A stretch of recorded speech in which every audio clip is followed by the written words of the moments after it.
What is going on, guys and gals? Brooklyn-bound the Raid Scientist here, and today we have the full guide to the new reprised version of Crota's End in Destiny 2. This video is going to walk you through all of the mechanics, strategies, and loadouts, and how to complete the entire raid.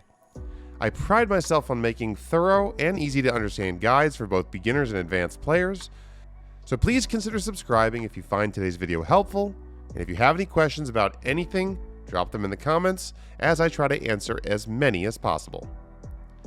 Alright, so when you launch the raid from the director, you'll spawn on the moon and immediately be introduced to the main mechanic that is going to repeat in every single encounter in this raid. So you need to understand it now and get used to it. On the ground will be a glowing white sphere called the Chalice of Light. And pay attention to the little holder it sits on top of as well, because you're going to see these throughout the raid too.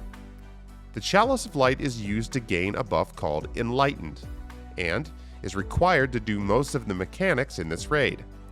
To become Enlightened, you need to grab the Chalice and let the bar fill up all the way until it's full.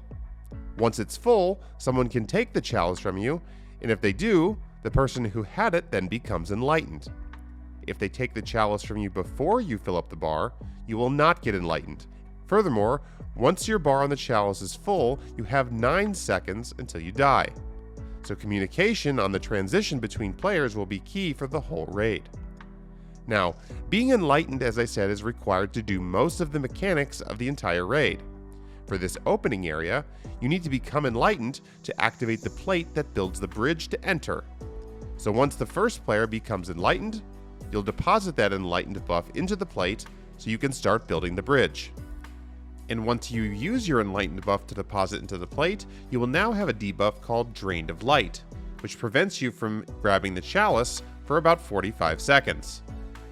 Stay on the plate and dispose of all of the ads spawning at you.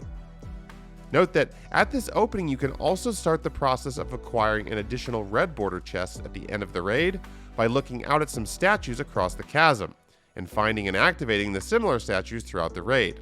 I have a video linked down in the description which fully shows you how to do this. Once the bridge is formed, cross it and drop down below into the abyss to start the first main encounter, the lamps. On screen is a quick review on the Chalice mechanic that you'll use the whole raid.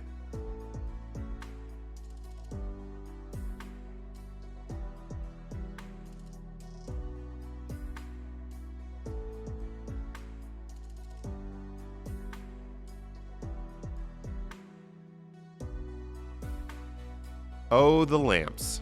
This encounter may be frustrating for some newer players due to the variety of things that can go wrong. It could take you some tries to get the timing down and the mechanics. To prepare, you'll want to be either the best mobility subclass you can equip, like Strand with Grapple or Arc for Amplified, or even defensive supers like Well and Bubble to save you in a pinch. For loadouts, ad clearing is the way to go.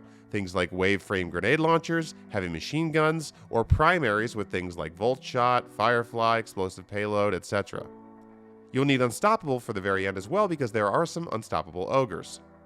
Finally, having a sword here can be very handy as well, especially if you have Eager Edge. Heart Shadow, the exotic sword from the Duality dungeon, is also a great option because it can make you invisible and you move faster if you have the Catalyst. If you do use an Eager Edge sword, make sure you're careful because the tracking can be pretty tough and track to things like Cursed Thrall or put you into a pit. So, watch out. You're also going to want to assign a rotation of players to hold the Chalice and become Enlightened. It is much easier to do this encounter as well as others if you always know who you're taking the Chalice from on each rotation so things don't get too chaotic with callouts. The goal here is to make it to the end of the abyss, enlighten the final plate, build a bridge, and escape. This is a timed encounter that starts as soon as you pick up the Chalice. The timer starts at a minute and constantly will count down, so you're going to need to reset this timer along the abyss, which I'll get to in a minute. The main challenge in this encounter is going to be avoiding the darkness holes that can be hard to see, the swinging lamps that seem to have a massive hitbox, and dealing with the weight of darkness debuff that slows your movement speed to a crawl when it reaches 10 stacks. Don't forget the waves and waves of Thrall that will constantly berate you. So as you begin, have one player grab the chalice and run as a team to the first lamp. Rotate the chalice to the next person and have the player who is enlightened use that enlightenment to turn on the lamp. Doing so will cause the weight of darkness debuff to drop off you slowly, which will allow you to start moving faster. And enlightening the lamp also resets that 1-minute timer, as I told you about. Also at the first lamp will always be one of these little holders on the ground that can be hard to see. This is the receptacle that's used to refresh the chalice and allow you to illuminate more lamps ahead. Docking the chalice in these holders also resets the timer to prevent you from wiping. Note that the holders or docks, whatever you want to call them, are random throughout the rest of the encounter, and usually appear every 3 to 4 lamps or so. So as a team, go from lamp to lamp, enlightening them, and docking the chalice when one shows up. You do not need to enlighten every lamp, as you can use strand and swords to proceed ahead even if you're at 10 darkness stacks, but avoiding the thrall and the swinging lamps can be very difficult when you are at 10 stacks, so I suggest illuminating as many as you can. Communicate clearly when to take the chalice from each other and when your debuff is preventing you from picking it up so nobody ever dies with the chalice. Things can get hairy if someone falls in a hole or dies to a swinging lamp, so you have to go get them and sometimes can throw off the rotation. Working together to clear the revive area so the person going back doesn't get overwhelmed as well is very important. Once you finally make it to the end, you'll notice this plate, where you can enlighten it to slowly build the bridge behind you to escape. You only need to enlighten it once to build the bridge, but more enlightenments deposited into the plate can make it build faster. There is also a receptacle holder here to get rid of the chalice for the rest of the encounter. Stay on the plate as it builds and survive the onslaught of Thrall. Watch out for unstoppable ogres, as there are 2 or 3, and once the bridge is finally fully formed, turn around, carefully cross the bridge avoiding the swinging lanterns, and escape into the light.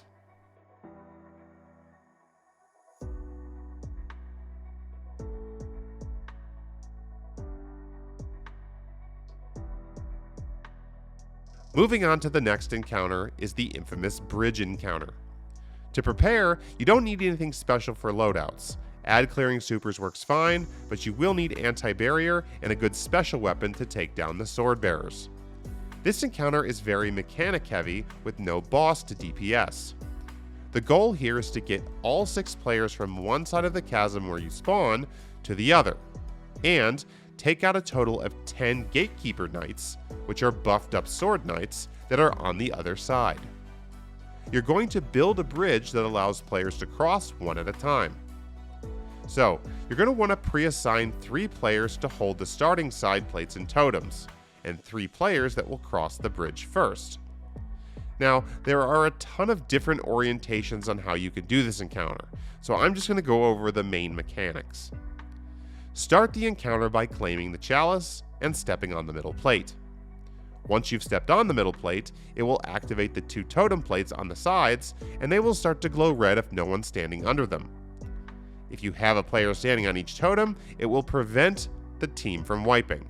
Start rotating the chalice and use the first enlightened player to activate the plate in the middle to start building the bridge. As this happens, anti-barrier champions and acolytes and some thrall will continuously spawn.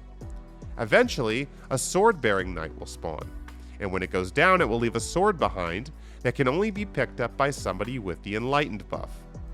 By this point, you should have at least one player enlightened that can pick it up, and use it to cross the bridge that should be formed or almost done. You can only cross this bridge if you're either holding a sword or holding the chalice. Otherwise, if you try to cross the bridge, you'll die. Also note that if you're holding a sword, do not swap weapons, use your super or class ability, as it will automatically drop the sword for you and you will not be able to pick it back up. This is very important. The sword has infinite ammo and no timer, so swing away. Once the person with the sword crosses the bridge, there will be a yellow bar sword knight on the other side called a gatekeeper that can only be damaged by somebody with a sword. Have the sword holding player take them out, and then you will have an icon on your screen where you can safely deposit the sword like you would the chalice. Now, that one player who has crossed can survive the ads and wait for the others. This procedure will then continue with the next few players. They will get enlightened by the Chalice, take down the sword bearer, pick up the sword and cross the bridge to take out the gatekeeper, and then deposit their sword into the receptacle. At this time, two things are going to happen. First, the Chalice rotation is going to start nearing the last player. Whoever is last in the rotation needs to cross the bridge and deposit the Chalice in the holder on the other side so they don't die with it. Remember, you can cross the bridge with the Chalice, but you just can't cross back if you don't have it with you. Also at this time, the responsibility of holding the plates will turn now to the players who crossed. You'll have one player stand on the middle plate on the far side, as well as one player on each of those totems. This will keep the bridge formed and allow the two remaining players who should be enlightened on the beginning side to now get off their plates. Finally, those two players, one at a time, will take down the sword bearer, grab his sword, and cross to take out the gatekeeper. The last player should probably be one of your stronger players, as they have to survive on their own for a little while and take down their sword bearer solo. You can't help them from the far side if you have a long-range weapon. Once all 6 players have crossed and you've taken out 5 gatekeepers, the encounter will progress into the second phase. At this point, you'll want to pick the Chalice back up and start rotating it again, so players can get re-enlightened, because they will have lost it from carrying the swords. As now, the swords are going to respawn and can be picked up by anyone who has that enlightenment. Waves of anti-barrier champions and ads will spawn under the doors by the stairs, with some orange bar wizards, and eventually more gatekeepers. Use the swords to take down the gatekeepers, and once you've taken down 5 more, for a total of 10, all the hive statues on the stairs will be lit, and you will complete the encounter. The next phase of the raid is the Thrallway, which is fast, and only really designed to provide access to one of the hidden chests in the raid. But it also teaches you the next mechanic that Enlightened will be used for an upcoming boss. Loadouts don't really matter here. This is pretty short. Grab the Chalice and head down the hall until you reach a green barrier that you can't cross. You can only go through this door with Enlightened. So, once the first Chalice swap happens, that Enlightened player can go through the barrier. When they do, they should focus on the Shrieker up top, because destroying it will bring down the barrier completely, allowing everyone else to proceed.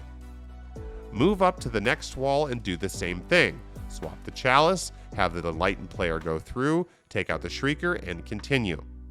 Remember that when you go through the barrier wall, you will lose your Enlightened. And once the final barrier is down, deposit the Chalice quickly into the receptacle. If you manage to do all this before the big door in front of you closes, you can get this chest. If not, the opening will allow you to drop down and get ready for the next encounter. The third encounter, you'll take on Oryx the Deathsinger. To prepare, you'll want to determine the best boss DPS strategy based on current metas. Right now, linear fusions like Sleeper Simulant or Cataclysmic work great if you have one person with a divinity. Leviathan's Breath and even Rockets work fine as well. Because this boss is a witch and moves around a lot, a divinity is going to be your best friend here, strictly for the hitbox. For supers, you're definitely going to want one Well of Radiance Warlock for the DPS phase, and most everybody else can be on damage-based supers like Thunder Crash, Gathering Storm, Nova Bomb, etc. Finally, having one person use Wish Ender to be the scout is helpful too, but it isn't 100% required.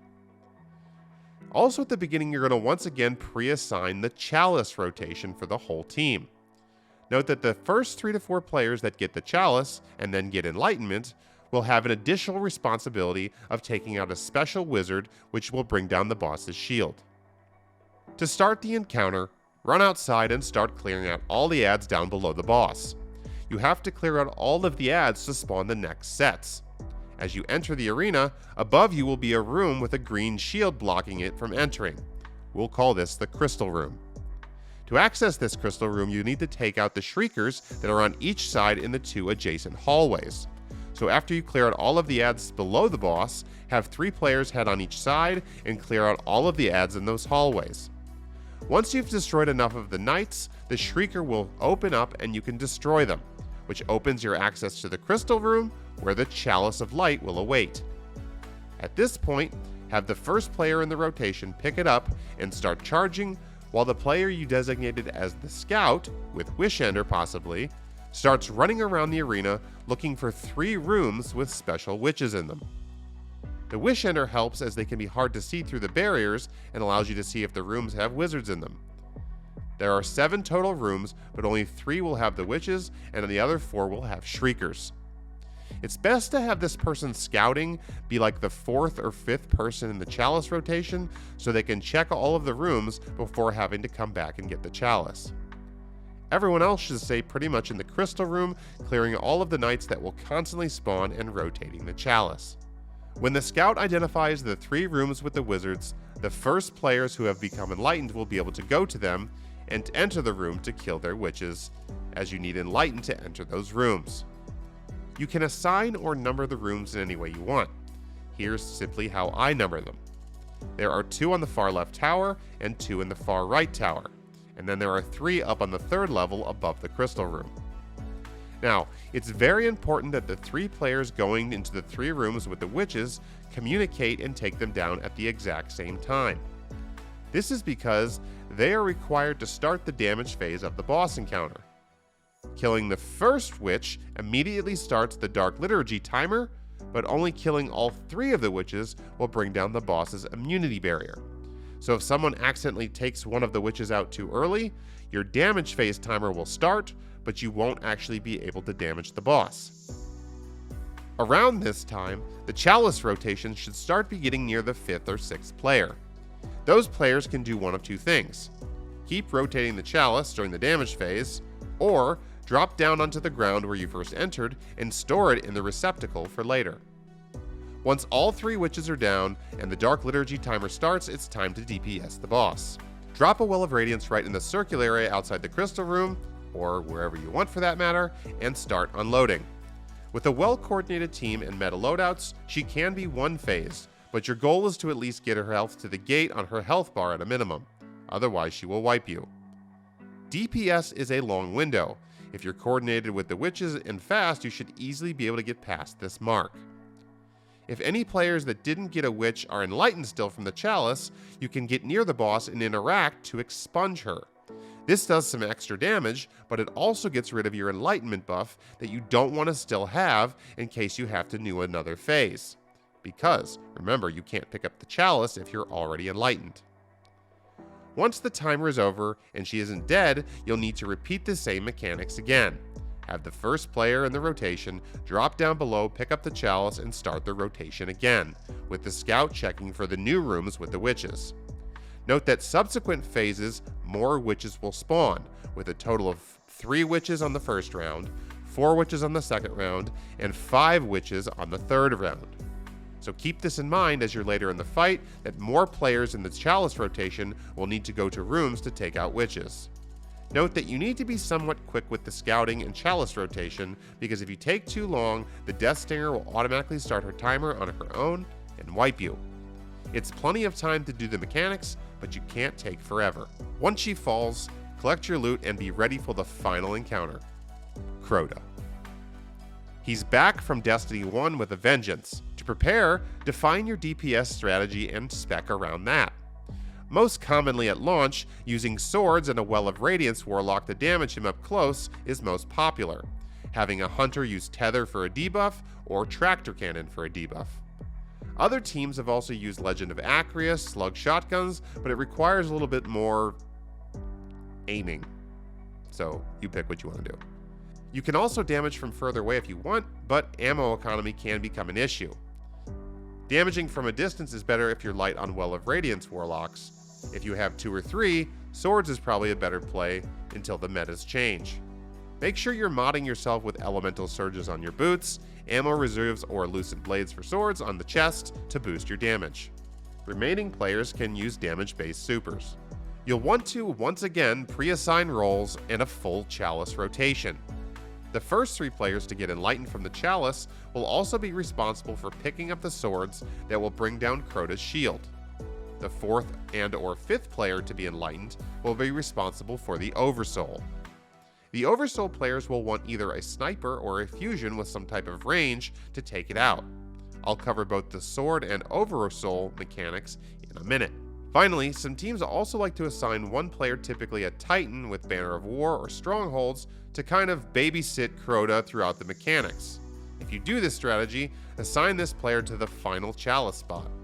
While holding his aggro and babysitting him isn't really required, it can make things a little easier so he doesn't focus on the players trying to deal with everything else. To start the encounter, everyone hug the crystal in the crystal room and you'll be temporarily locked in. When the barrier's lower, clear out the adds in the halls and exit out of the sides. The first player in the rotation will run down and grab the Chalice from the middle of the arena, while everyone else will clear out adds and focus on the Boomer Knights that spawn up in the towers on the left and right side of the arena. You'll also notice a glowing pool of light randomly either on the ground in the middle or up on the plates on Crota's main level. These pools of light are where you have to stand to swap the Chalice in this encounter. You cannot just swap it anywhere. These pools of light also change each time the Chalice is swapped. Once the first player becomes enlightened, they will need to pick up the sword dropped by the sword bearer. Now, to spawn this sword bearer, you have to take out those Boomer Knights, and when this happens, ogres will spawn in the middle with the sword bearing knight coming out of the door. Note that the shielded witches will instantly respawn as soon as they are killed, so keep this in mind as they can be pretty annoying throughout this entire encounter. The first enlightened player grabs the sword, and remember not to swap weapons or use abilities because you will need this sword to break Crota's shield. Then repeat. Continue swapping the Chalice, take out the boomers, take out the new ogres and new sword bearer and have a second player grab a sword, and then finally repeat a third time for a total of 3 swords. Now, as each of these players picks up a sword, they can go up to Crota and get in a few swings, bringing down part of his shield, but one sword isn't really enough. If you have someone with tractor cannon to debuff him before swording, and the sword bearer does heavy attacks and super attacks, you can break his shield with 2 swords, but it's probably best to just use 3. It has way more room for error. Instead of having each player acquire a sword and go up to Crota one at a time, you can also have all 3 players get the swords and just go all in together and break his shield in one go. This is actually the challenge mode triumph for when the challenge rolls around again anyways. Either way, before breaking his shield all the way, have the last player with the Chalice deposit it in the receptacle on the ground. You'll have 2 or 3 players with swords to break his shield, and then 2 more players that are still enlightened. Drop a well and unload damage on him as soon as his overshield is gone. He will kneel down to signify he is damageable. As soon as he kneels, the big green oversoul will spawn in the sky and a timer will start ticking down. If the timer reaches 0, you wipe. But you can destroy this oversoul easily by shooting it a few times with a special weapon, like a sniper or a fusion rifle.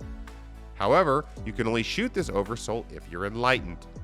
So while the first 2 or 3 players will lose their enlightened buff when they pick up the swords, the 4th and 5th players in the Chalice rotation should still have it when DPS starts, so they can shoot the oversoul when there's about 3 seconds left or so. Destroying the oversoul ends the damage phase immediately. Remember, the expunge mechanic is here as well. You do not want to have anyone still enlightened after damage is over. So if one player gets the oversoul, the other player needs to expunge on Crota by interacting to damage him a little bit more and get rid of their buff. With the damage phase over, you'll go back and repeat all the same mechanics again. The first player in the rotation will drop down and pick up the Chalice, and everyone else will clear out adds and boomers, setting up again for another damage phase. No new mechanics on subsequent rounds. Once you've repeated enough damage phases to drop him down to his final stand mark on his health bar, you'll have one final push to finish him off. The Oversoul will respawn with a shorter timer, but during final stand, destroying the Oversoul gives you more time to damage him, about 8 seconds. Whereas earlier in the fight, destroying the Oversoul stops the damage phase, so please note this difference. At this point, you could be low on heavy, so timing the Oversoul properly to get this extra time is very important. Once he falls, congratulations. You've finished the raid and can interact with the sword vendor that spawns to buy rerolls of weapons you've already acquired for spoils, and, most importantly, purchase the quest to get the exotic auto rifle Necrochasm.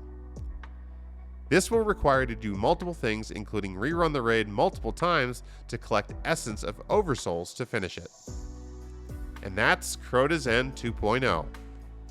Best of luck in completing this raid, Guardians. And until next time, thanks for watching.